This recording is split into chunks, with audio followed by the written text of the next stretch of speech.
Hello दोस्तों, आज फिर पुनः आपका आपके अपने चैनल हिंदी क्लासेस में मैं शब्बो खान बहुत बहुत स्वागत और अभिनंदन करती हूं और आशा करती हूं कि आप सभी बहुत अच्छे होंगे और अपनी पढ़ाई सुचारू रूप से कर रहे होंगे। जैसा कि हमारी आदिकाल से संबंधित जो प्रश्नोत्तरी श्रृंखला चल रही है उसके 5 भाग में करा चुकी हूं और अगर आपने वो नहीं देखे हैं तो चैनल के प्लेलिस्ट में जाएँ, आप उन्हें देखें और मुझे आशा है कि नए प्रश्न ज़रूर मिलेंगे और आपको कुछ ना कुछ नया सीखने को मिलेगा।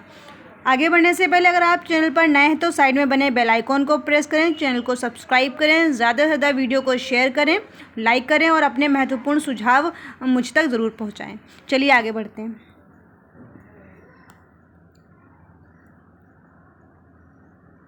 पहला प्रश्न है, असंगत कथन का चयन कीजिए। एक साइड इसके रचनाकार हैं और एक साइड ग्रंथ है और जो भी असंगत कथन है आपको उसका चयन करना है। हेमचंद्र जो है, इनकी जो रचना जो है वो शब्दानुशासन है, ये ठीक है, इनकी रचना शब्दानुशासन है।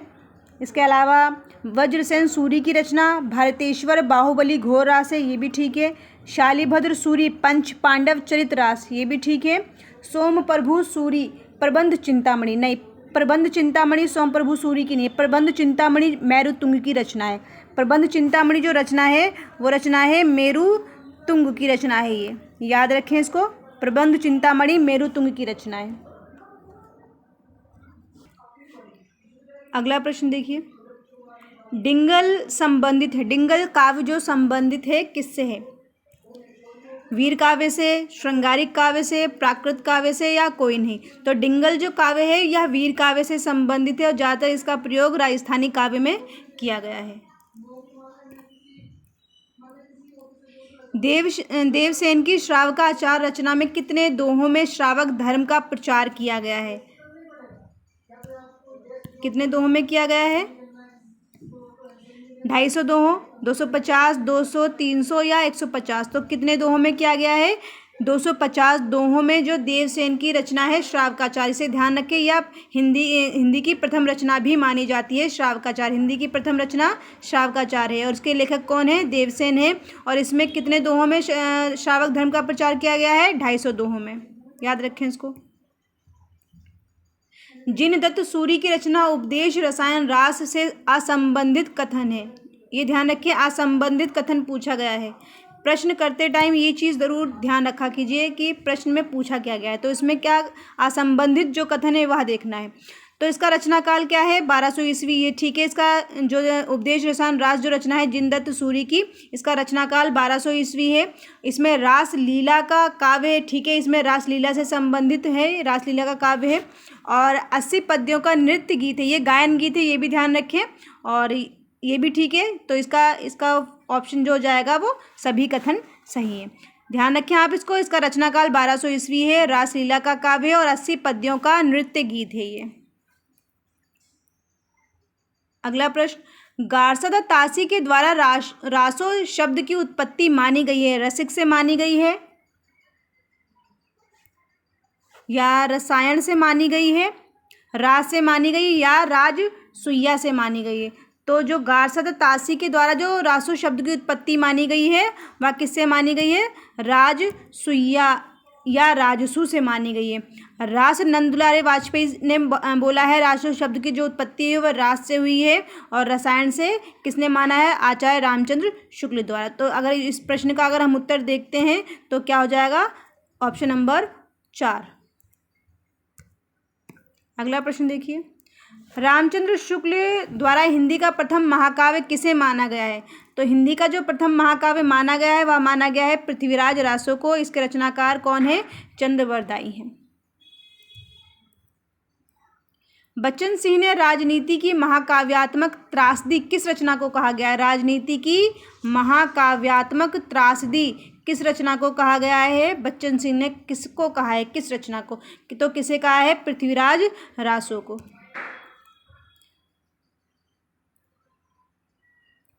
श्रावकाचार देवसेन की है, चंदनबाला रास आसुक की रचना है, परमार रासो जगनिक की है। ध्यान रखें इन सबको भी, बहुत इंपॉर्टेंट रचनाएं सभी है।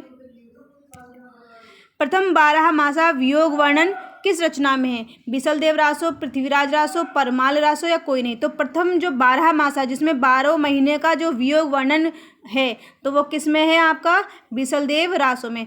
हालांकि पृथ्वीराज रासो में भी 12 मासों का वर्णन है, लेकिन जो प्रथम पूछा गया है वो किस में है? बिसलदेव रासो में। कछुली रास किसकी रचना है? पलहड़ की है, प्रज्ञा तिलक, आसुग या विजयसेन सूरी? तो कछुली रास किसकी रचना है? प्रज्ञा तिलक की रचना है कछुली रास। ढोला मारूरा दूहा तथा बिहारी सत्सई के श्रृंगारिक दोहों के मध्य की कड़ी किस रचना को माना गया है? ढोला मारूरा दूहा, तो ये पता होना चाहिए ढोला मारूरा दूहा किसकी है? कल्लोल की है। और बिहारी सत्सई बिहारी की है। और पूछा क्या जा रहा है इसमें? श्रृंगारिक दोहों के मध्य की कड़ी किस रचना को माना गया है? ढोला मारूरा दूहा और बिहारी सत्सई के बीच की। तो वह किसे माना गया है? वसंत विलास को। ठीक है। संदेश रासक अब्दुल रहमान की है, ध्यान रखें। जयचंद्र प्रकाश मधुकर कवि की, ये भी ध्यान रखें। ढोला मारूरा दूहा के अब तक कितने संस्करण प्राप्त हुए हैं? 4 संस्करण, 8, 3 या 6? तो दोहा मारूरा दूहा के अब तक 4 संस्करण प्राप्त हो चुके हैं। इसमें ढोला और मारवाणी नामक एक स्त्री के श्रृंगार का वर्णन है, वियोग वर्णन भी है इसमें शादी वगैरह, वो ढोला जो है बचपन में इसकी शादी हो जाती है मारवाड़ी उसकी, और इसके अलावा फिर बड़े होकर इसे याद नहीं होता जो भी है वो, फिर उसके बाद दूसरी शादी इसकी हो जाती है। फिर उसके बाद जो इसकी पहली जो शादी होती है वह इसे अपने मतलब संदेश वगैरह भेजती है, उसके बाद ढोला वहाँ जाता है, फिर उसको वो लेकर आता है। ऐसी ही कहानी है ढोला मारूरा दूहा की। आगे देखिए, संदेश रासक रचना का काल है 12वीं शताब्दी, 10वीं शताब्दी, 15वीं शताब्दी? तो संदेश रासक का जो रचना काल है वह है 12वीं शताब्दी। किसकी रचना है ये? अब्दुल रहमान। और अब्दुल रहमान का को ही एक अन्य नाम अद्दहमाण के नाम से भी जाना जाता है। असंगत कथन है, गैसु कुमार रास दलहड़ की रचना है, ठीक है, दलहड़ की है।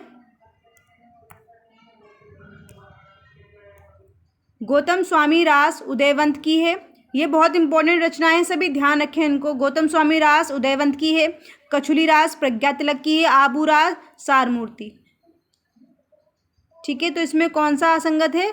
आबू रास जो है वो सारमूर्ति की नहीं है, वो किसकी है? पलहड़ की रचना है आबू रास। आबू रास किसकी रचना है?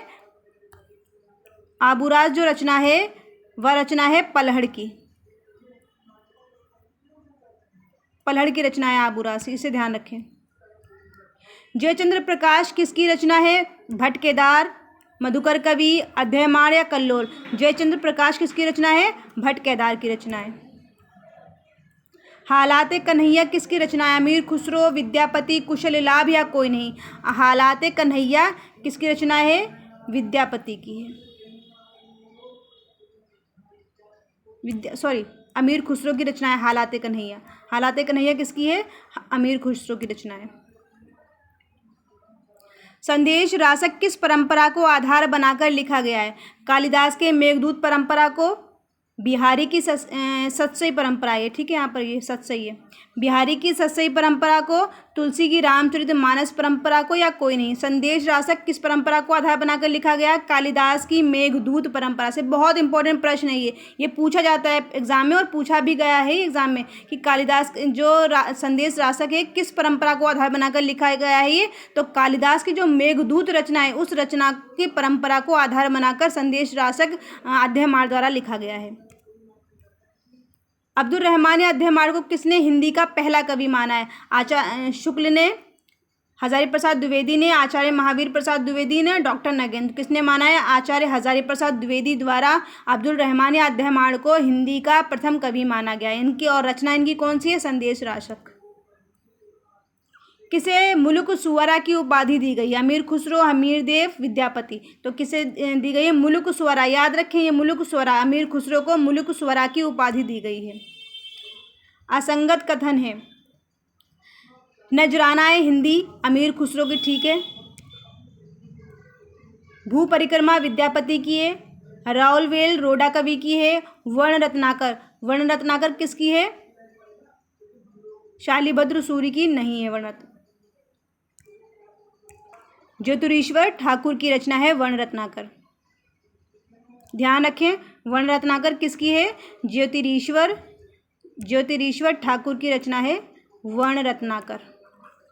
गोरी सोवे सेज पर मुख पर डारे केस, चल खुसरो घर आपने रैन भई चहुदेश। खुसरो ने किसके संबंध में उपरोक्त पंक्तियों का वर्णन किया है, या उपरोक्त पंक्तियां किसके संबंध में कही हैं खुसरो ने? पहले तो याद रखें, ये जो पंक्तियां हैं, गोरी सोवे सेज पर मुख पर डारे गोरी सोवे सेज पर मुख पर डारे केस, चल खुसरो घर आपने रैन भई चहुदेश। तो ये जो रचना है, पहली जो पंक्ति इसकी है, ये एग्जाम में पूछी जाती है कि गोरी सोवे सेज पर मुख पर डारे केस, ये यहाँ तक पूछा जाता है। तो ये रचना किसकी है? अमीर खुसरो की है। और जो अमीर खुसरो ने जो ये पंक्ति बोली थी, जो इनके गुरु थे निज़ामुद्दीन औलिया, अमीर खुसरो के गुरु थे निज़ामुद्दीन औलिया, इनकी मृत्यु के बाद जब इनकी मृत्यु जनाजे को इनकी लेके जा रहा था, शव जो पार्थिव शव इनका लेके जाया जा रहा था, उस समय जो खुसरो ने पंक्ति कही थी, गोरी सोवे सेज पर मुख पर डारे केस, चल खुसरो घर आपने रैन भई चहु देश। तो ये ध्यान रखें, ये किसके संबंध में कही है? निज़ामुद्दीन औलिया के संबंध में कही है ये वाली पंक्ति।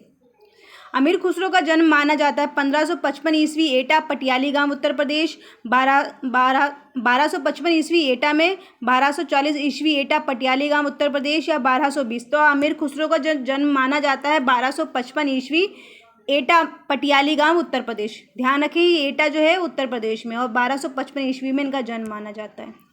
अगला प्रश्न देखिए, अमीर खुसरो के संबंध में असंगत कथन है। हिंदुस्तान की तूती कहा जाता है इन्हें, ठीक है, तूती हिंदुस्तान भी बोला जाता है, तूती हिंदुस्तान की, तो ये ठीक है। खड़ी बोली को हिंदवी कहा, ये भी ठीक है। हिंदवी जो पहली बार हिंदवी का जो प्रयोग किया गया है वो अमीर खुसरो की भाषा में ही किया गया है। ब्रज और अवधी का भी इन्होंने प्रयोग किया है, ये भी ठीक है। राम कुमार वर्मा द्वारा इन्हें अवधी भाषा का प्रथम कवि माना गया। बहुत इंपॉर्टेंट प्रश्न है, सिंगल प्रश्न भी बनकर आ सकता है कि अमीर खुसरो को अवधी भाषा का प्रथम कवि किसने माना है? तो अमीर खुसरो को जो अवधी भाषा का जो प्रथम कवि जो माना है वो राम कुमार वर्मा द्वारा माना गया है, ठीक है। और तो इसमें असंगत कथन कोई भी नहीं, तो इसका ऑप्शन कौन सा होगा? फोर्थ ऑप्शन इसका हो जाएगा, या फिफ्थ ऑप्शन उसका हो जाएगा। विद्यापति का जन्म माना जाता है 1320 ईस्वी, 1350 ईस्वी, 1360 ईस्वी, या कोई नहीं। तो विद्यापति का जो जन्म माना जाता है वो 1320 ईस्वी माना जाता है, और जो अमीर खुसरो का जो माना जाता है वो 1250। तो दोनों को याद रखें, अमीर खुसरो 1250, विद्यापति 1320। अगला प्रश्न देखिए, कौन सी रचना विद्यापति की नहीं है? तो ये चीज़ याद रखें, नहीं पूछा जा रहा है। तो दुर्गा भक्ति तरंगिणी बिल्कुल है विद्यापति की, शैव सर्वस्व सार ये भी बिल्कुल है, पुरुष परीक्षा भी है, लिखनावली, तो इनकी सभी रचनाएं हैं इनकी, ठीक है। ये चारों रचनाएं किसकी हैं? विद्यापति की। दुर्गा भक्ति तरंगिणी, शैव सर्वस्व सार, पुरुष परीक्षा, लिखनावली, चारों ही बहुत इंपॉर्टेंट ये इनकी ग्रंथ हैं, इनकी रचनाएं हैं, तो इनको ध्यान रखें। दुर्गा भक्ति तरंगिणी, शैव सर्वस्व सार, पुरुष परीक्षा या लिखनावली किसकी रचनाएं हैं? विद्यापति की रचनाएं हैं। अगला और अंतिम प्रश्न है आज का, इनमें से कौन सी रचना शिलांकित है? तो शिलांकित रचना बतानी है आपको, कौन सी रचना इसमें शिलांकित है? उक्ति व्यक्ति प्रकरण, राउलवेल, वर्ण रत्नाकर, या कोई नहीं। तो इसमें शिलांकित रचना कौन सी है? उक्ति राउलवेल। कौन सी है इसमें शिलांकित रचना? राउलवेल, ठीक है, ये शिलाओं पर अंकित है। और इसके अलावा ये जो शिलालेख इसके जो है प्रिंस ऑफ वेल्स संग्रहालय में मुंबई में है, वहाँ इसके जो शिलालेख हैं वो सुरक्षित हैं। ये शिलाओं पर अंकित रचनाएं है। गद्य पद्य मिश्रित रचनाएं, गद्य पद्य मिश्रित मतलब है कि एक जो इसका एक लाइन होगी वो गद्य की होगी, फिर दूसरी लाइन फिर पद्य की, फिर एक लाइन गद्य की, फिर एक लाइन पद्य की, ऐसे ही एक लाइन चलता रहे, गद्य पद्य। इसको बोलते हैं चंपू काव्य। इसको क्या बोला जाता है? चंपू काव्य बोला जाता है। और यह एक क्या है? शिलांकित रचना है। और जो इसका शिलालेख है प्रिंस ऑफ वेल्स संग्रहालय जो मुंबई में स्थित है, वहाँ पर इसके सुरक्षित हैं इसके शिलालेख। और इसमें 7 भाषाओं का प्रयोग है, और जो प्रधानता इसमें जो मिलती है राउलवेल में वह राजस्थानी भाषा की मिलती है। और इसके अलावा एक पॉइंट और भी ध्यान रखें कि गणपति चंद्र गुप्त ने राउलवेल का जो समय माना है वो 11वीं शताब्दी माना है, ठीक है। तो ये आज के इतने ही प्रश्न थे, और वीडियो में बने रहने के लिए आपका बहुत बहुत धन्यवाद, आभार है आपका। और वीडियो को ज़्यादा से ज़्यादा अपने फ्रेंड सर्कल में शेयर करें और लाइक करें और अपने महत्वपूर्ण सुझाव भी दें। आज के लिए बस इतना ही, मिलते हैं अगली वीडियो में। धन्यवाद।